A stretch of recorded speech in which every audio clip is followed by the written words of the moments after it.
Good afternoon, everyone. Hey, it's producer CJ, and it is time for another Hump Day with the one, no other, Optimus Prime of optical real markets, the Sultan of Silver, the Baron of Bitcoin, the Gandalf of Gold. The ladies love him, the men model him, the fierce leader of the road to Ruta. Bix, what's going on? How you doing? I'm doing well. What is it? Gorilla mating season in the Congo? That's why V can't make it. Well, I know a lot of people may be disappointed, but V is Actually, no, I'm not. Truthfully, no. I'd rather talk to you anyway. absolutely, absolutely. No, V is in meetings right now, and you are of the utmost importance. So V was like, CJ, hey, can you do this for me? Can you run? I'm like, I'll step it up. They're big gorilla shoes to fill, but you know what? There's a lot going on right now, a lot of excitement. So yeah, so I'm glad to be here. So what's on your radar? Everybody's asking me about, is Trump a good guy or a bad guy? What's going on behind the scenes? It's a tough question to answer. I still believe absolutely he's a good guy.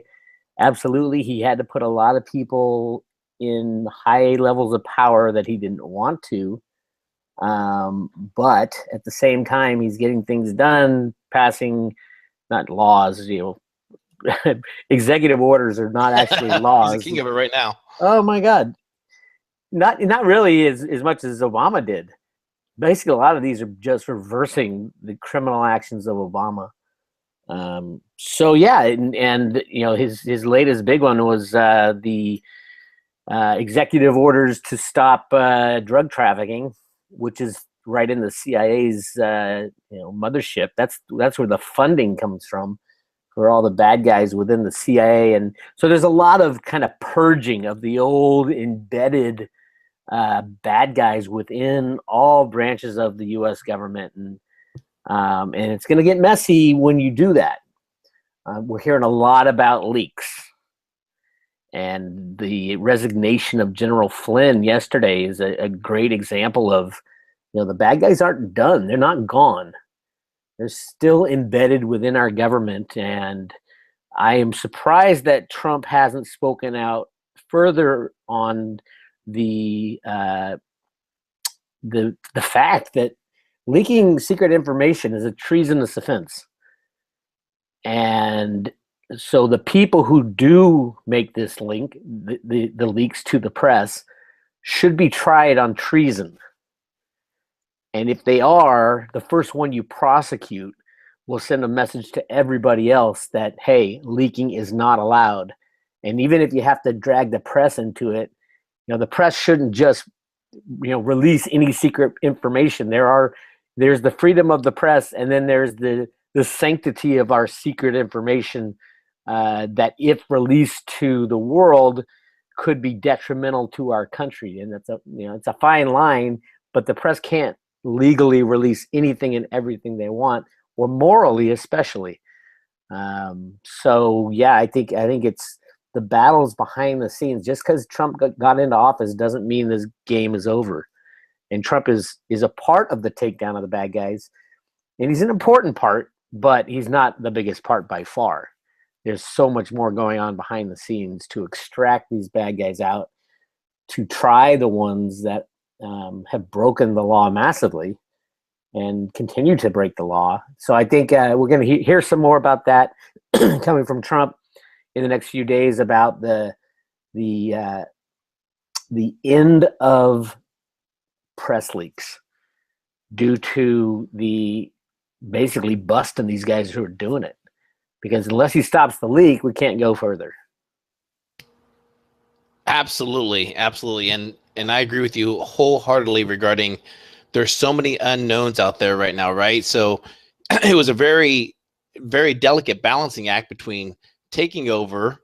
Who do you bring aboard? How do you keep from the globalists, the political establishment from attacking you on all of the fronts, every front that's coming after you? But we are learning that they're still doing that, Bix. They are still attacking him. So, in regards to General Flynn, what are your takes on that? Well, I think there's a few things. First of all, he was fired for doing his job. Basically, he wasn't fired. He was asked to resign. Theoretically, the way they're spinning it, his job as what was he? He was the national security advisor to the president. right? Correct. So his job is to talk to other national security advisors around the world and build a relationship with them. And that's what he did with Russia. And we all know that the bad guys want to stoke this the Russian war theme and try to get us into World War III. Trump is fighting that the best he can. So he went and he talked to Putin's national security advisor, and the media didn't like it. The globalists didn't like it. He was doing his job. And then he apparently, the reason he resigned or got asked for his resignation was that he didn't tell Mike Pence the proper thing and a couple other reasons, supposedly. Now, what's my take? I don't think it matters. It's just like if Trump were to be taken out, I don't think it matters. This is so much bigger than any single person. This is the takedown of the cabal, the bad guys, on every level, from the government to the banking system, all the way up through the Rothschilds and the Rockefellers. So, yeah, one general doesn't matter. There's another general right behind him. General Kellogg, I think, is his name.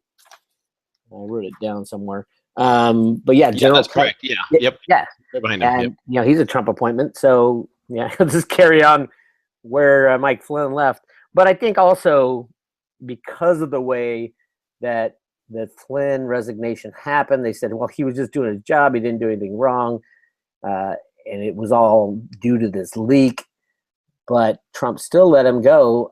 I think he might be one of those guys that comes back to the Trump administration, because I know Trump doesn't want the best people in certain places when this crash happens, the monetary crash and the big announcements about the arrests.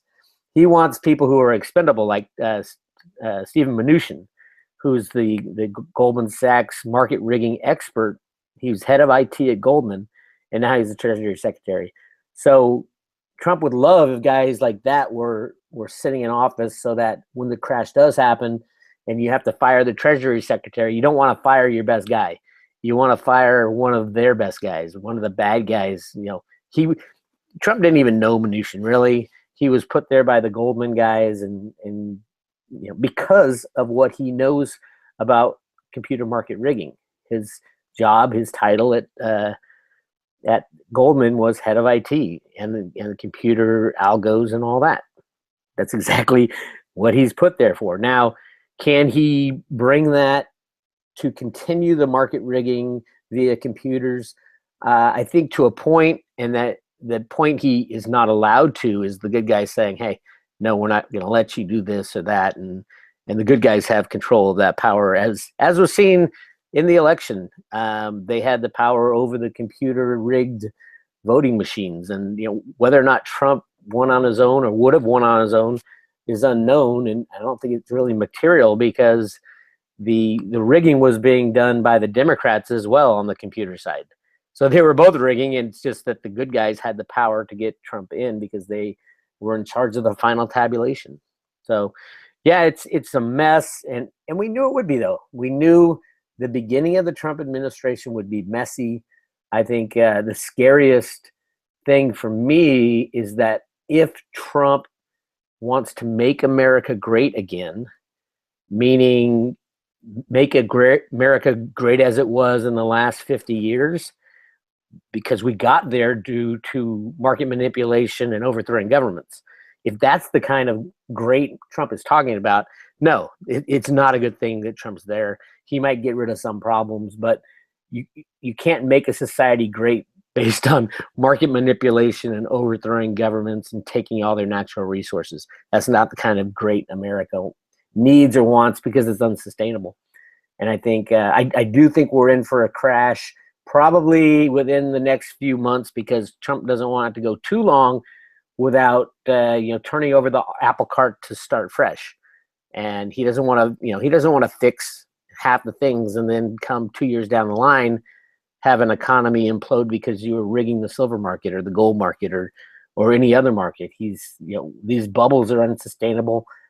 How high the stock market bubble could go is unlimited when you sit there in the basement of the U.S. Treasury with a computer that can buy any amount of stocks and bonds and sell any amount of gold and silver derivatives at any moment in time. So it's tough. It's a tough game that they're playing, but we don't know what's going on specifically behind the scenes. If we do see a shakeup in the Trump administration over the next 2 or 3 months, and with a key part of that, this guy Steve Mnuchin being asked to step down, asked to resign, then we'll know the good guys have won, and it's kind of not freestyling, but there's a lot of work to do after we take out the bad guys. Right. What did you see where Hillary was trolling that Flynn had resigned? Did you see her actual tweet that she sent out? Well, yeah, I don't even think Hillary is functional, even alive these days. I'm not so sure about that. I think they might, have her pass away before all the pedophile charges come out. So yeah, I don't believe anything that comes out of the bad guys, and if they put up too much of a stink, they'll be taken out by the good guys, and that's easy now that they don't have their protectors anymore. And the biggest thing for the Clintons, especially, is the way they fund their empire is through narcotic trafficking, and that's the thing that Trump signed the executive order, basically putting a stop to.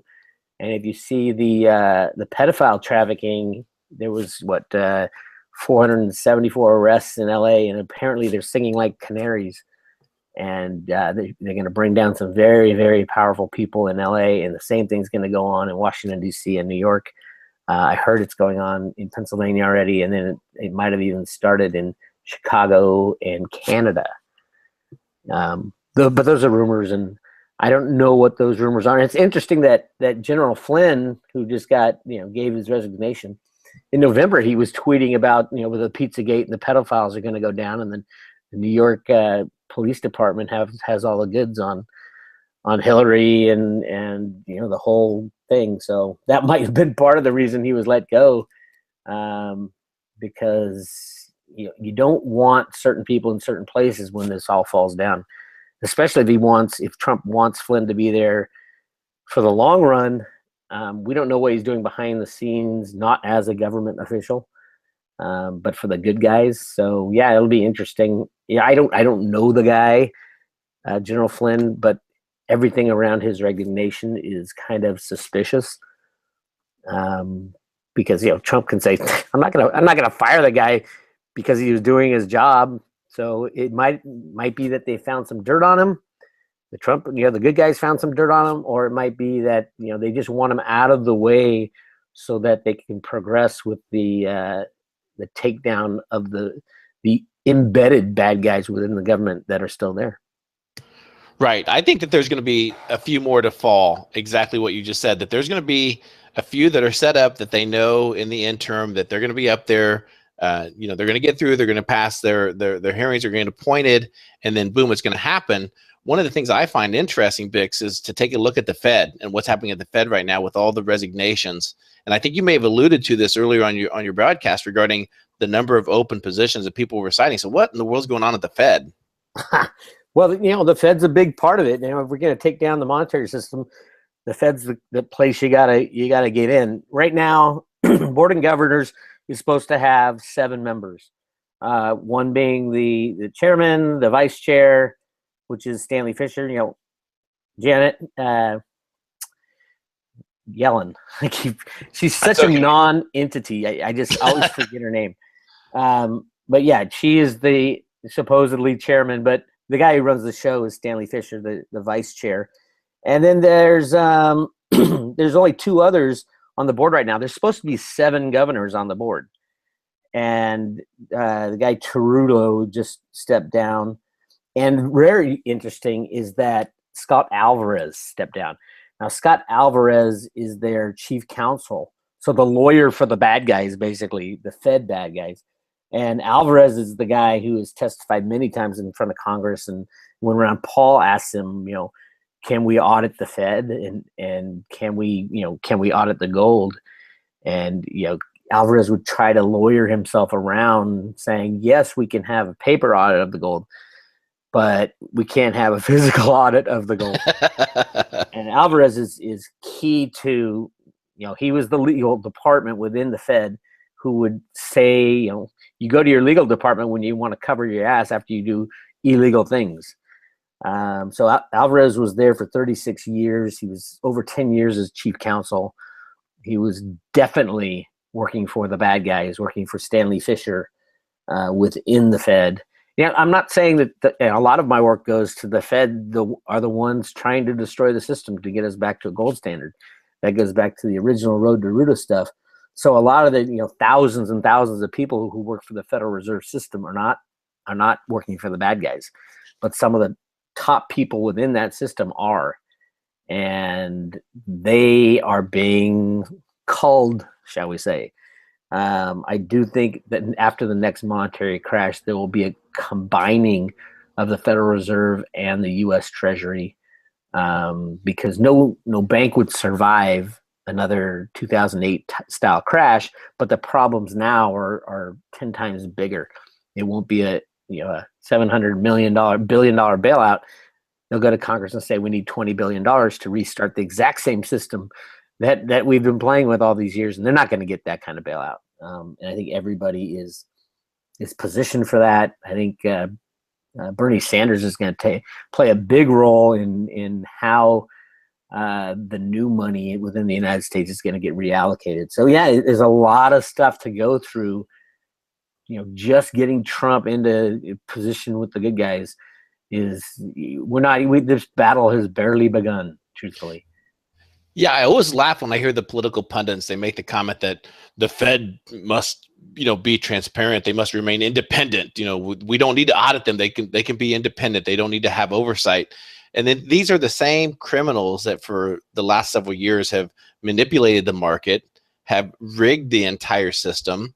And it's just interesting to see. To me, that's going to be one of the signs that if an audit the Fed bill passes and it makes its way to Donald Trump's desk to sign, and if he does and doesn't, I mean, I think that could be a clear sign right there of who he's truly maybe working for. Well, no, I have no doubt that he's working for the good guys. I mean, and he's only a small part of this. I mean, it's so much bigger than Trump and even the generals that he's put in. I mean, this is. If there's a deep state, this is half the deep state has said, this other half is corrupt. We got to get rid of them. And can we do it and still, have kind of a smooth transition for the United States of America and return to our founding documents, the ideas of the founding fathers, versus a Mad Max state that could also. I mean, I think both those are the two probabilities of. After the system crashes, can we return to something viable, or do we really turn into splitting up the states? I do think that the whole thing about California wanting to secede from the union and all this stuff. I think every state should secede from the union and get rid of the federal government. Federal government was never meant to be 35 million people sucking on the tit of the federal government. That's what we have today, if you include the contractors. That's over a tenth of the population is employed by the federal government, and that's just wrong. And that our country was never set up. The United States, the states were supposed to have all the power, and the federal government had very limited power for a reason. So I don't fault California for saying I want to get out of the United States, but other than the reason they're saying they want to do it. If they want to, if California, and I live in California, if California wants to open their borders for everybody, the new country of California would last maybe a year before it implodes upon itself, just like Germany is imploding upon itself right now, because they couldn't afford it. Where would they get the money, and what money would they use? That's the other thing. When the states talk about, I'm going to secede from the union, well, okay. How would that not destroy the banking system? How would that not destroy the electronic assets of every single human being on planet Earth, including the people within your state turning to a new country? So it can't be done without a destruction of the monetary system. No, I think you nailed it. I think if you look at Washington, D.C., and you take a look at how the political establishment is fighting, tooth and nail to preserve this monster entity of what they created. You're absolutely right that if we could dissolve or at least reduce the federal government to like 10% and give all the powers back to the states, how much better of a society would we be? I agree, but I mean, there's a problem. Then you've got 30 million people out of work. You got all kinds of problems and issues. The problem is the transition, and there's the one way to do it is just to pull the Band-Aid, destroy the banks, and start fresh, reallocating money to the people. And the other way is to try to make this slow transition a smooth transition. And all the smooth transition really does is maintain the status quo. The rich have all the money, the poor are dependent upon the state, and a smooth transition doesn't change any of that. I mean, everybody who says, oh yeah, there'll be a revaluation of the monetary system, or they're going to release these secret funds, or they're going to the NESRA bill, the National Economic Stability and Recovery Act, is going to change how everybody's debt is calculated. The thing that they're missing is that we turn into a virtual asset society, and those virtual assets are heavily skewed and weighted into a handful of people, less than 1% of the people. So if you revalue currencies or get rid of debt, anything like that, the weighting will stay the same. Those who have almost everything these days will keep almost everything. It'll just have a different value.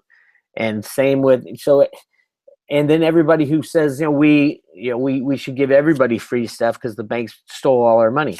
I tend to agree with that, but how do you allocate it? The biggest problem in any monetary system is asset allocation. That's right. I'm quoting Alan Greenspan in that from his book. And that was the big thing in the Road to Rooted documents out of the Fed Boston is, after the system fails, how do you reallocate money to the people of a nation in a way that they will both accept and will think is equitable, at least a majority of them. Nobody is going to be happy. But if the majority of them buy into this idea of here's how we're going to do it, and what the Fed Boston information was saying is they're going to do it by Social Security balances, meaning that those who have paid in the longest into the system will get the most, and those who are just starting out will get the least. And there is an argument for that being fair because, first of all, you're going to get the more senior people to buy onto it because they're going to get the most, obviously. But then you got people who aren't even in the Social Security system, which there are some other retirement systems that don't, within the federal government, that don't even use the Social Security system. So there's a lot to think about when we talk about reallocation of money. And will globalization end? Yeah, I mean, Greenspan said it after he left the Fed. Is this whole system is built on globalization, and the moment that reverses is the destruction of the monetary system. And I think we're seeing it reverse right now with Trump saying, we're not, unless we get a fair deal, we're not going to trade with other people. We're going to throw tariffs on Mexico and China, and the reversing of globalization is total destruction because nobody wants to give up. Once you've been given something, it's like kind of like all these people on Obamacare and who got the Obama cell phones and Obama, payments for welfare and things like that. Once you give something to people and you try to take it back, that's where it gets problematic, and you have high possibility of potential for social unrest. And I think we will have to have some kind of social unrest. And the good guys that are trying to make this transition smooth are fooling themselves if they think they can do it equitably with everybody, lining up behind Trump saying, "Oh yeah, this is the right way to do it," and we're going to make America great again by continuing to rig the markets, and we'll just think of our own welfare first, and we'll take away things that Obama gave. It's not going to work like that. It can't happen like that way. Right. No, exactly. So, there's a lot of speculation out there that, people are talking about once the actual dollar and the reset happens, that there'll be more of a domestic currency and then potentially an international currency. Have you taken a look at that, Bix? Well, What are your that's hysterical. I mean, who would even who would say it, first of all, from a position of authority? I mean, that's the problem in this whole concept of revaluation. There has to be a decider, and that decider has to be an authority believed by every single human being on planet Earth, every country, every city, and every state. Name me one authority today that can claim something like that they're going to be the decider of how this is going to be rejiggered. And the closest thing to it in their system, in the bad guy system, is the IMF, the International Monetary Fund. They are hardly an authority on what is good and correct and honest. So no, they will have no say, and the Federal Reserve systems around the world will have no say.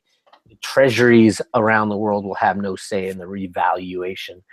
The United States has a potential within the power of the government to go back to a congressional way of dealing with money where Congress votes on it. But what would Congress approve? They're not going to approve the United States get anything worse off than what they had before. And all these revaluations of saying, yes, so China will have a more prominent role in the baskets of SDRs, and the USA will have to take a lesser role behind China and India and Russia. No, it's not going to happen that way. There's no authority out there who can make that call that the global population would accept or believe. Every single country is going to have to go it on their own.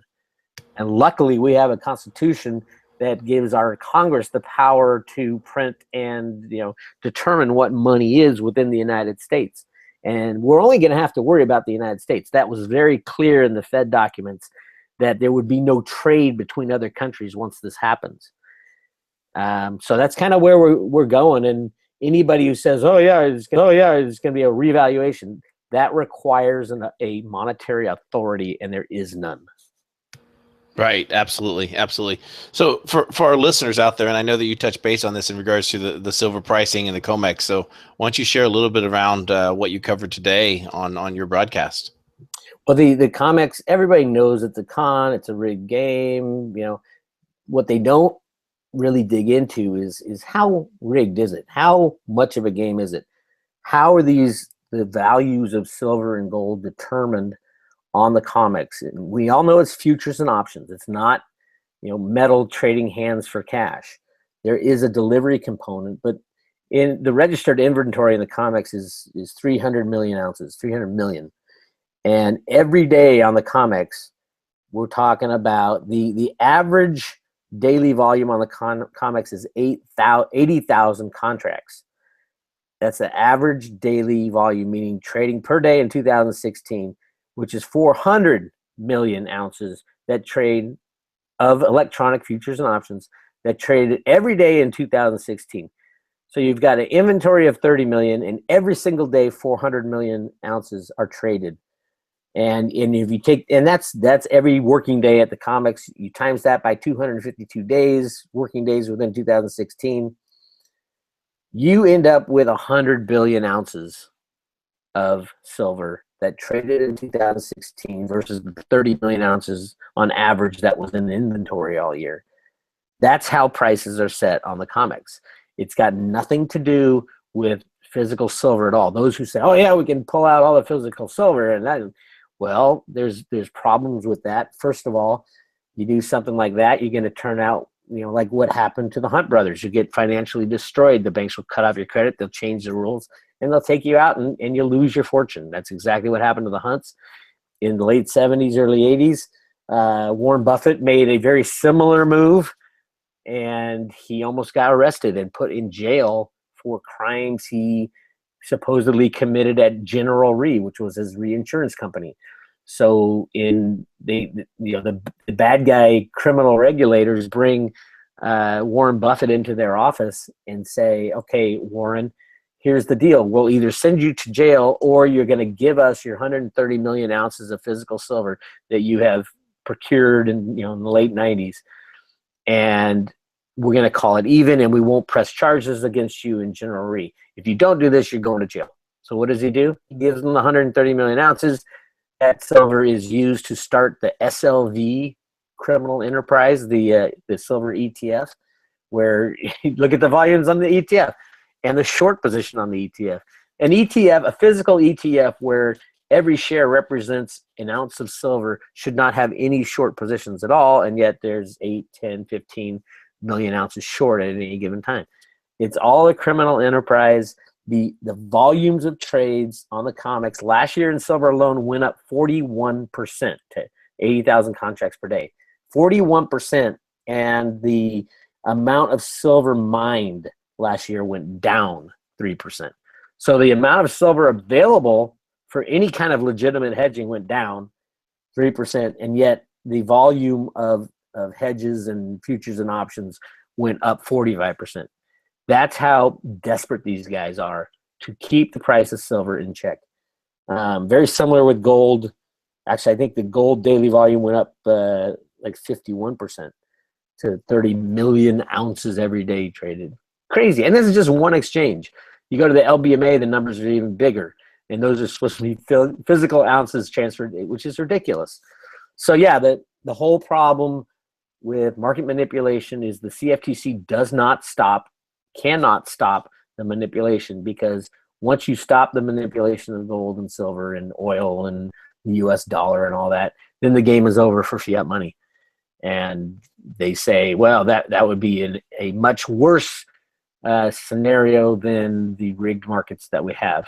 And that's kind of been the mantra in America since at least the 1970s, when computers came in and took over virtual assets versus the real thing. So yeah, get your physical metal out of the exchanges, get them out of ETFs or third-party storage. Even if you trust the storage company, when the banks go down, the guards in front of that silver storage company are going to walk into that vault and take their silver home to save their family. So if it's not in your own possession with no third party, you're not going to see that silver again when this thing falls apart. No, absolutely, absolutely. And in terms of the actual inventory of silver, and you mentioned it, as far as the actual available, the mining and everything. So what do you anticipate as far as the how much longer can they continue to push the markets down, push the pricing down, and what is your forecast in terms of price? And I know forecast is a forecast, but what do you anticipate as far as the demand versus the supply? Well, it's kind of two different things we're talking about.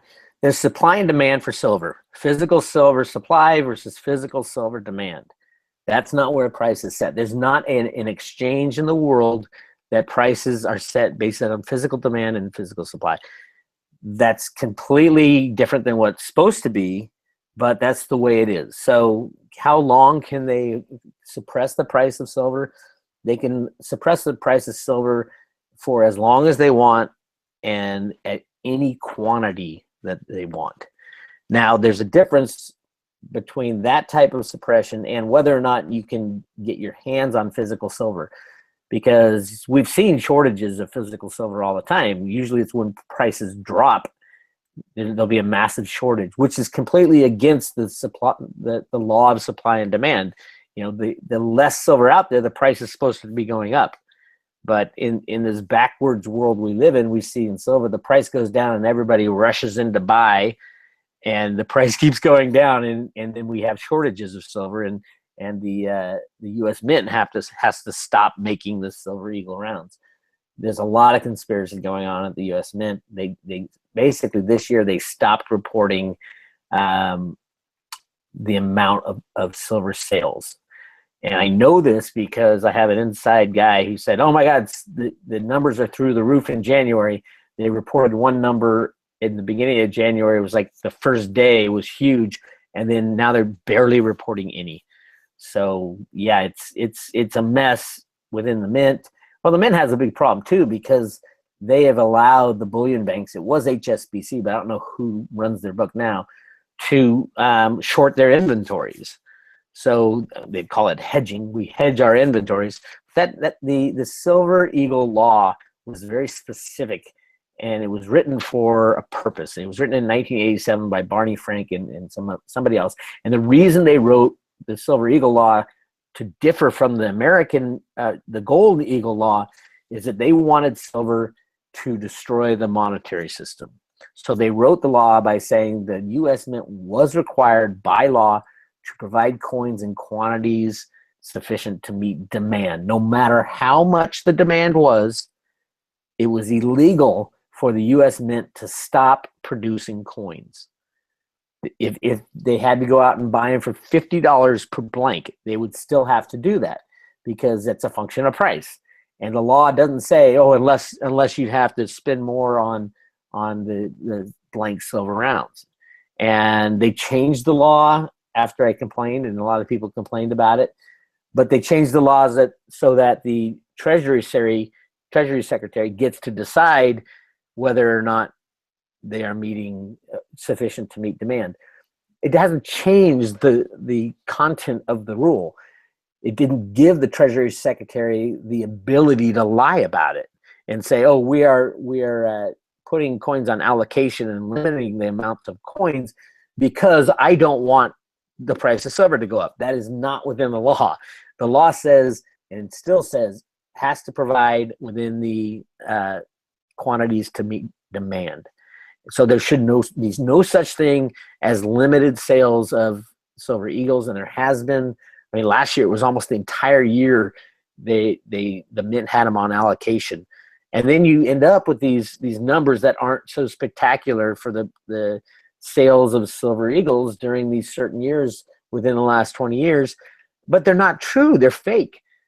You know, the numbers were still strong last year, but they half the year they were on allocation. And the U.S. Mint and the U.S. Treasury wouldn't let you buy them. So criminality runs top to bottom within the silver market, within the U.S. Mint, within the U.S. Treasury, within the Fed. And it's because it's so important. It is the canary in the coal mine for the unbacked fiat system and can destroy the banks. I've showed it a million times. The price of silver goes to $100, every single bank in the world will be destroyed because the large silver shorts will get destroyed and they are counterparties to every other bank. So will it be silver that destroys the system, or will it be something like the end of the euro, which is slated for this year because Greece is asking for more bailouts and kind of laughing all the way now? I don't know, but I do think it's happening this year, and then we're going to have to basically the whole system falls down, and then we're going to have to recreate something that we want to go forward. And hopefully it is not based on a lie like our current system is. Right. Absolutely. I just look at everything that's going on, right? So we look at everything in the media, all the turmoil, all the confusion, everything is set up. Are they setting us up for something that's around the corner that a lot of us in the new media have been talking about? And that's one of my concerns, is that whenever that happens, are our listeners prepared? So in terms of the metals, you know, silver, gold, and everything else, it's not necessarily more of an investment. It's more of a potential survival, correct? Well, it's both. It should have been an investment, but now the biggest and best reason to invest in gold and silver, mainly silver, is the end of the manipulation. That's what I've been waiting for 15 years. The end of the manipulation, and you can see ways that it might happen. It almost happened in 2008. The end of the manipulations means the shutting down of the electronic silver markets. The LBMA, which has struggled greatly, and everything's going to the Shanghai Gold Exchange. And they don't have a physical exchange for silver in Shanghai. They have a futures and options exchange because they know there's not enough physical silver out there to do that. But the LBMA has just lost complete credibility, and supposedly behind the scenes, all the big metal traders are going elsewhere because of the loss of credibility from the LBMA. And the LBMA is just it's a small handful of banks that still the same thing goes on, the daily fix, and it's just written in a different way. And they tried to say, oh, this is how it's tabulated through all these different machinations, but it's still the same 5 banks. There's only 5 clearing banks at the LBMA. It's HSBC, IBC, Standard Bank, JP Morgan, Scotiabank, and UBS. Those are other than JP Morgan, those are the banks that were named in the Deutsche Bank silver manipulation admissions in court. So, and they're being sued right now. And there were a whole bunch of new banks that were added to that lawsuit too, just recently, including Barclays and BNP and Bank of America. So, yeah, where is the justice? Where will it end? Where will silver and gold manipulation end? It'll end when everything else ends. When the unbacked fiat monetary system that was created in the virtual world of computers in the 1960s and 70s and has grown to a monster these days, when that last mouse clicks, and it's probably going to be at the basement of the U.S. Treasury, and it implodes the entire system, and everything virtual comes down. All the derivatives bring it down. So every 401k, every checking account, savings account, bond, you name it, and it will leak into the physical stuff. There'll be so many attempts to, get their assets out of the stock market. Well, I own a certificate or a share. Well, 10 people own that same share. Who's going to get it? And 1,000 people have claim to that same share too, an electronic claim. They have less of a chance than the person holding the share, but is any country even going to allow personal ownership of a mining share? Clearly they won't do it for foreign governments. Not a foreign government in the world will respect the laws of the United States' claim to metal in the ground when the system crashes.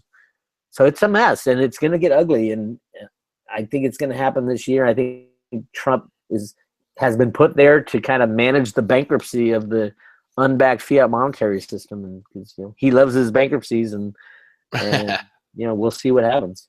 Right. And for our listeners, I mean, to understand it, I mean, you're seeing it everywhere, right? I mean, you're seeing the war on cash, everywhere from India to Australia. Even here in the States, there's a lot of cash controls that are being put in place, that they are trying to move us to a cashless society because they see these things happening. And the worst thing that you want to be caught up in right now is the fact that you're completely in digital.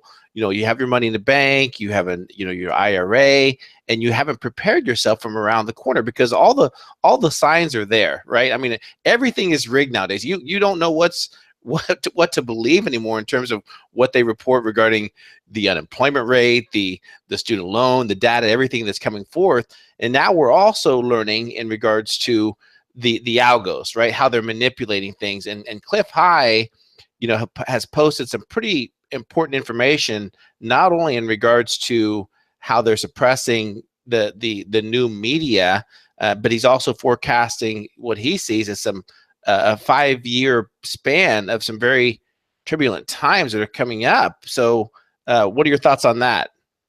Oh, Cliff's brilliant. And I mean, his interpretation of the data that he pulls out, it's funny because he has to interpret the data, but at the same time, he has to deal with the reality that the data is there and staring him in the face.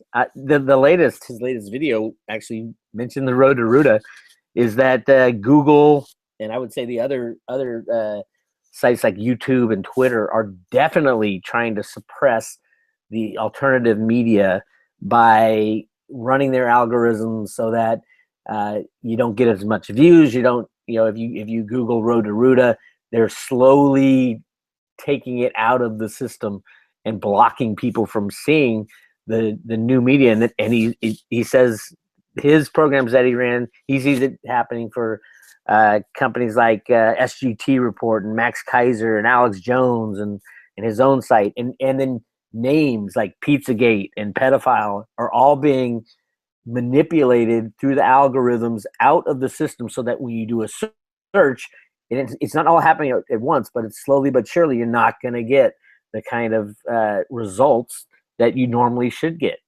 And it's all being done within the back rooms of Google and YouTube and Twitter and the social media sites, so that they can steer and control the narrative and the language and information.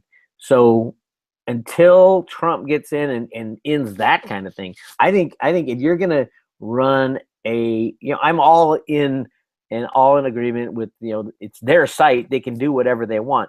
But if it's a social service that they're providing, they should at least tell people, put a disclaimer out there that we decide what the content is. When you do a Google search, we decide. It's our company. We're going to decide what you see. Right now, there is no disclaimer that they should tell people that they are screening the searches for certain, and even list the sites. They kind of did list the sites with that article about, the fake news media and all that crap.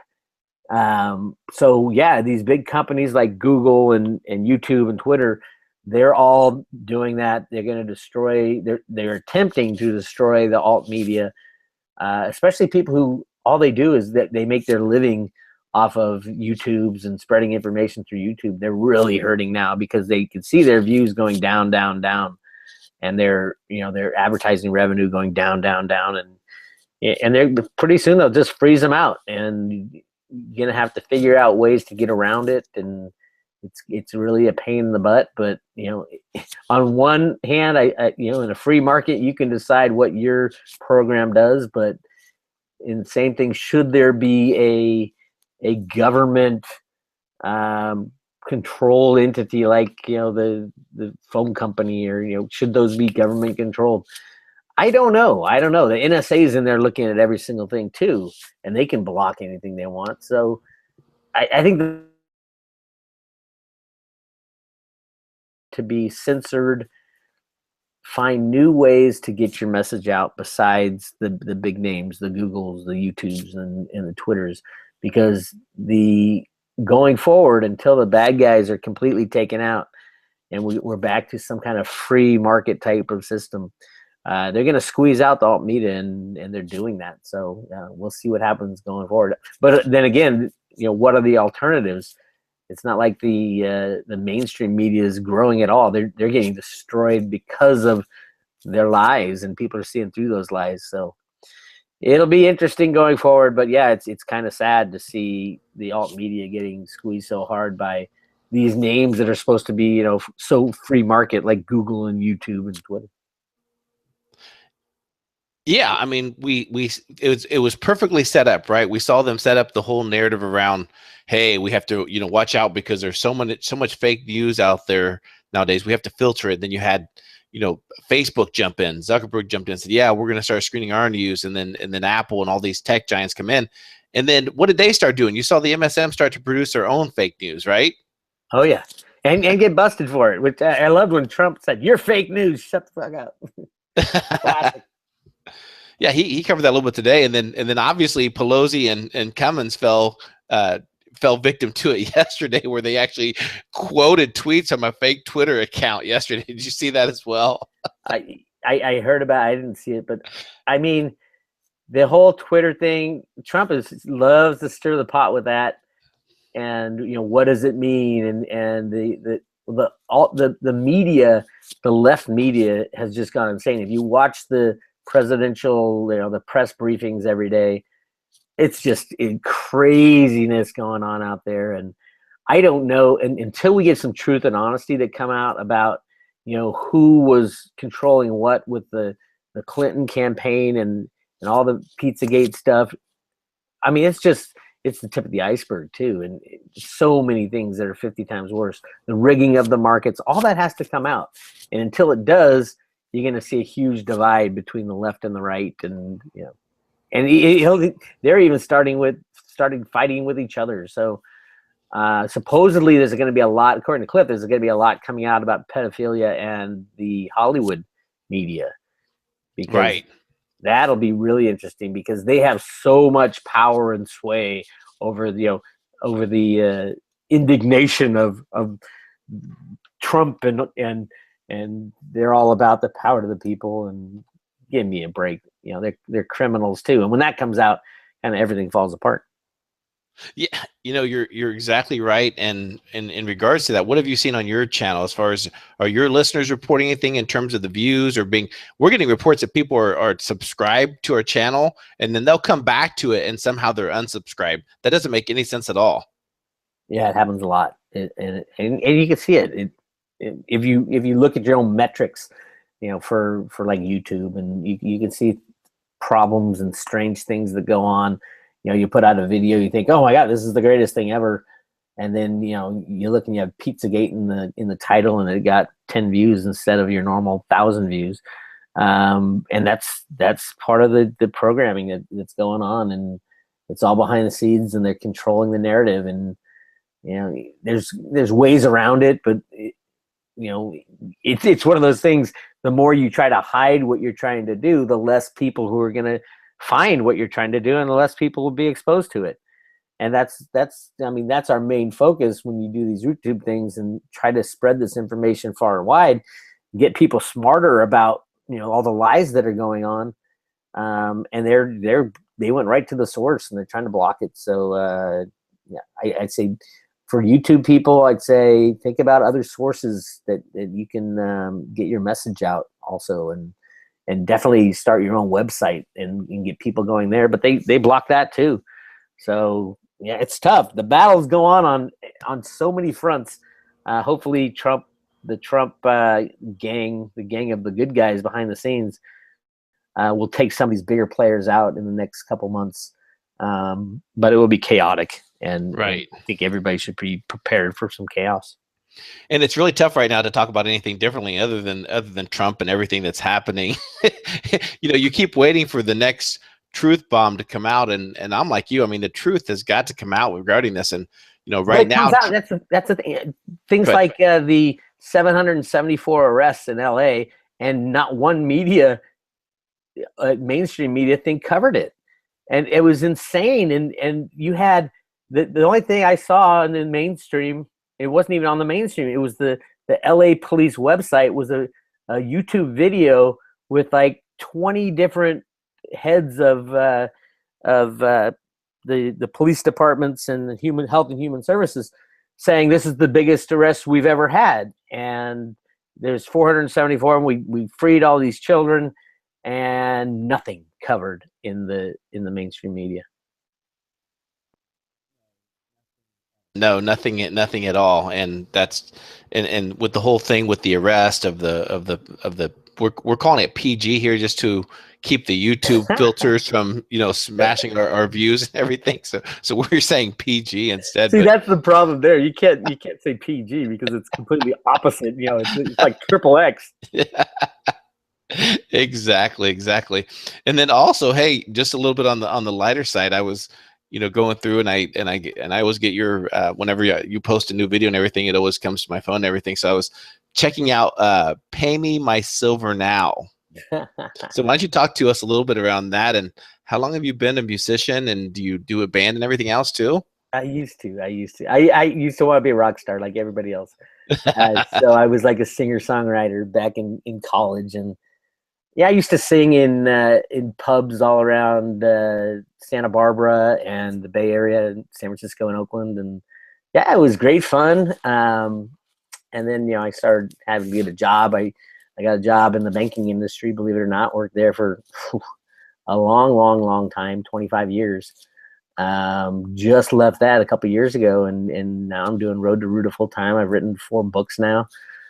So yeah, the song "Pay Me My Silver Now" is a take on an old protest song, and it's a takeoff that I wrote, and I sang it at a couple of the Silver Summits and the GATA event, and I love it. It's fun because it gets everybody singing along, but at the same time, it's a lot of fun. I could picture doing that at a karaoke, singing that song. Yeah, hopefully one day, that'll go viral if Twitter ever let it, and or it's on YouTube. Right. And I mean, it talks about all the things we talked about today. It talks about the comics and rigging the markets, and when it gets high, they go naked short and all this stuff. And I threw it all in a song, and hopefully I tried to spread it around years and years ago. I just kind of re-uploaded it and started it fresh again. I'm gonna play that song over and over again until these market riggers stop rigging the silver market, and we have a free market in silver one day. It's catchy. I heard last week whenever I think I was in the carpool and I wasn't riding shotgun last week with V, and I heard you mention it. You kind of plugged it, and V. I don't think V had heard it at that time. I've since then have sent it to him, and I'm like on my phone. I'm like trying to text him, like he's plugging his song. Listen, you need to go listen to it and everything. But I found myself, I was watching, I started singing along with it. But yeah, so So check it out. But yeah, so we're coming close to the end of the show here, and want to thank our listeners for being with us today. Please make sure to check out roguemoney.net. We're working very hard to expand our audience on our YouTube platform. So please subscribe, tell your friends, family, neighbors, some of your enemies that you want to really piss off, tell them to subscribe to our channel so we can help you with that. And then also, more importantly, if you have not done so yet, also make sure you visit our Facebook page and follow us there as well. So I want to thank all of our listeners today, and I'll turn it over to you, Bix, so you can plug your stuff. Yeah, go to roadtoruta.com. Put your email in there. I send out almost daily now. I'm doing a lot more videos, so Road to Ruta video YouTube channel. Subscribe, and hopefully the bad guys won't get rid of your subscription. But keep checking back, and there's a lot of information that the GATA guys have learned over the years that people new to this manipulation game don't know. So I'm trying to get that information out there so that we can all work together to end this insanity. Yeah, absolutely. And now's the time. I mean, if you don't understand what's happening right now in terms of the amount of attacks on we call us the new truth media versus the all media, the truth media. So it's very important to subscribe, to share it.